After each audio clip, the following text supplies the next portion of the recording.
Hello there, welcome back to another show. Today I'm going to talk about JoJo Rabbit. This is my final video of the week that I know of. JoJo Rabbit is Taika Waititi's latest film. It was a controversial film because it's all about Nazis and little boys who are Nazis and who grew up in a Nazi environment. It got pretty good reviews, but it got some backlash too. I mean, I think some people thought it didn't go too far, and other people thought that it was in bad taste. I thought it was perfect. I really loved this film. I really enjoyed it.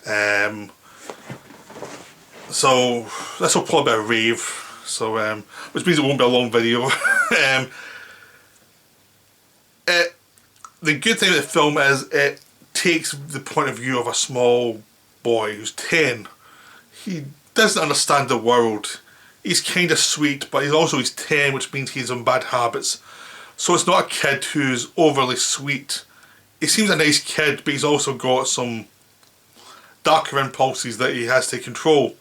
The way 10-year-old kids always have. So he's not a perfect child. He's not a perfect character, which it's a saving grace of the film. He does stuff that's selfish, he does stuff that's stupid constantly, but never enough to make you hate him. It's just enough so you understand him, understand where he's coming from and how his mind's been warped by the ideology of the Nazis at the time. So he's grown up in Nazi Germany at the back end of a war that has been on for a while, and the Germans are now losing. The Germans are losing badly, but they're still going to keep the ideology in Germany. There's no escape from it. You have to toe the party line. Anyone who resists and who criticises will be hanged.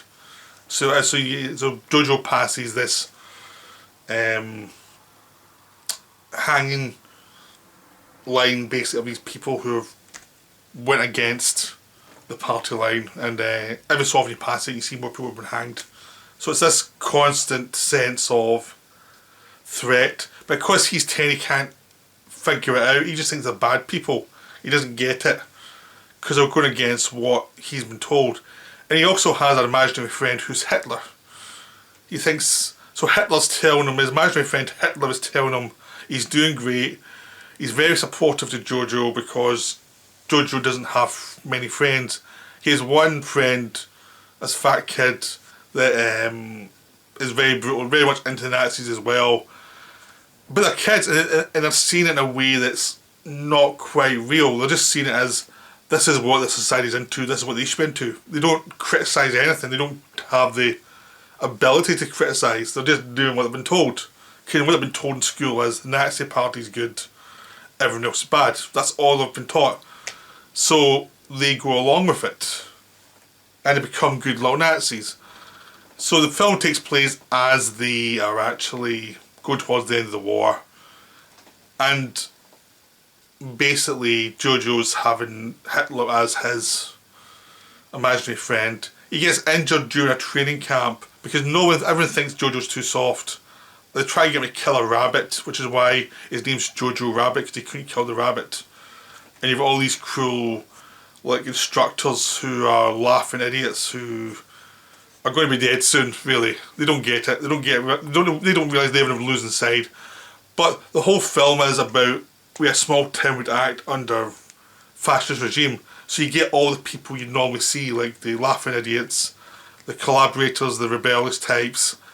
You get a whole gamut of people who you'd see in a normal town, but this is them under Nazi control.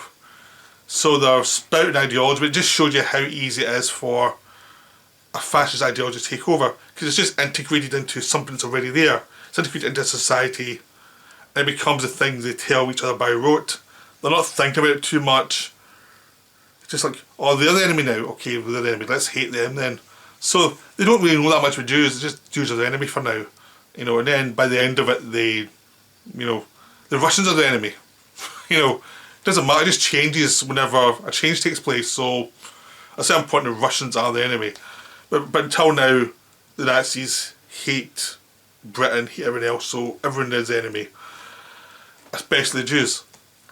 It turns out JoJo's mother is hiding a Jew in the attic, and JoJo finds her. And this is the heart of the film, is him learning who the Jews are actually, rather than his fantasy of the Jews, of them being like creatures who are satanic or something. And he finds a girl who's like 17 who is just a normal girl, and she makes mistakes too. She comes at him way too hard for a 10-year-old boy. She doesn't understand how to deal with him either. So it's two people who are very flawed trying to deal with each other. And if his mum finds out that he knows she's there, his mum will probably choose him over her. It will be bad for her. So they have to, even though they don't trust each other, they can't actually tell the mother they both know of each other's existence. And so it creates an interesting dynamic. But also the dynamic really is Jojo and this girl trying to learn. So he's asking her questions about Jews all the time. It's the most ridiculous stuff a kid can come up with. And he's writing them all down, and he's filled with confusion and hatred, but he doesn't know why. And as she points out, he's just a sweet little boy who loves uniforms. That's all it is.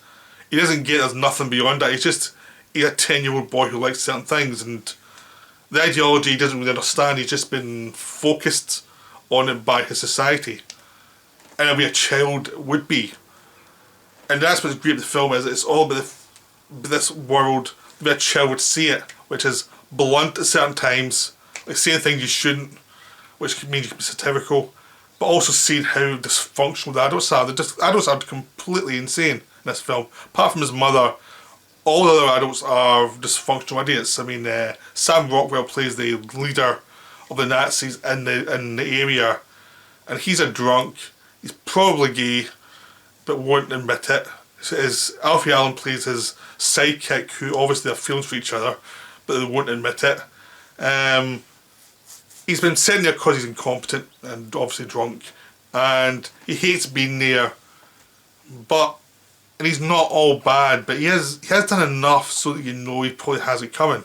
You know, he is human, but in a way that a lot of films probably wouldn't have allowed. But it doesn't mean he's not a problem too, because he is a German soldier. So it becomes this thing of people are complicated, but they're also incompetent. And Rebel Wilson, one of a few good parts, playing a person who runs it for Sam Rockwell, runs the Nazi stuff for him, and she's a true believer, but completely absurd. So it's really weird. It is kind of, because they choose these known actors, it's the way a kid would see adults. Like, the kids would see the adults as almost like movie stars. So Waititi actually hires movie stars to play his parent, to play his mother, Scarlett Johansson, or to play the Nazis. These are movie stars playing these parts, and it's kind of a suggestion of how he sees the world. You know, it's slightly unbalanced and slightly fantastical, but not quite, because it has good actors to play it, so they can play the human side as well. But the mere presence is more larger than life, which creates a strange reality. And the acting's terrific in the film. The kids are great. Scarlett Johansson's one of her best performances as a mother, because she starts at one way and she's very broad, then you see humanity below it, and she's been broad for the kid to keep him happy, keep him sane, even though she's terrified of him turning into a Nazi, because that's her kid, you know. So there's much more complexity below the surface, even though they're not going to go in too much obvious detail, but it's always there within the scene. You're starting to see more and more details. But you see a complicated person that the kid will never actually fully see, because it's his mother. And that develops throughout the film, and the relationship with him and the girl Hayden develops. And slowly, as Germany loses the war, things get more tragic, things get darker. I won't get into details here because it's a new film, but it's satisfying the way things happen, because it doesn't take away from the brutality situation, even though it's from a kid's point of view. It's a kid trying to survive in a war situation, and he has to deal with brutality and how horrible it is, and how things aren't fair, and how things are terrible, and how he reacts to certain things badly too, because he doesn't know how to process certain things, and he behaves in ways that make sense but are wrong. So it's a wonderful film, and there's lots of nice bits of humour throughout, and the way the relationship between him and his imaginary Hitler friend goes in interesting directions too. So it's a wonderful film about the craziness of what fascism does to the youth, and how it can mess around with a 10-year-old kid's head, and how people become fascists and how people avoid becoming fascists as well. And it's a really unique film. It doesn't try and preach to you in any way, just like you see all the details through the actions and through the story. It's not like this is how you become a Nazi type of thing. It's much more detailed about how society evolves and gets perverted and creates this situation that creates Nazis. But it's still light-hearted and funny, and also very human and very tragic, so it's much more complicated than it originally seems, but because it's like a complicated story, but seen through the eyes of a child, so everything's a bit inflated. So it creates this interesting mix of the absurd and the more human. So that's what it is. I really enjoyed it. I really like Watiti. I think he's doing some really good work. I mean, most of the films I've seen of his I've really liked, so and this is another good one. So I recommend you go and try and see it. It's really wonderful, very enjoyable, despite its subject matter. It's very funny, but it doesn't cheapen anything. The Nazis are still bad, and they're still scumbags, but it's the effect of them on their own people is the subject. So I hope you enjoyed this. I hope you enjoyed the other videos. Hopefully I didn't go on too long. But that's me for this week, I think. And I'll see you next week. I've already got some good films planned to cover. So I'll see you then. Right, bye for now.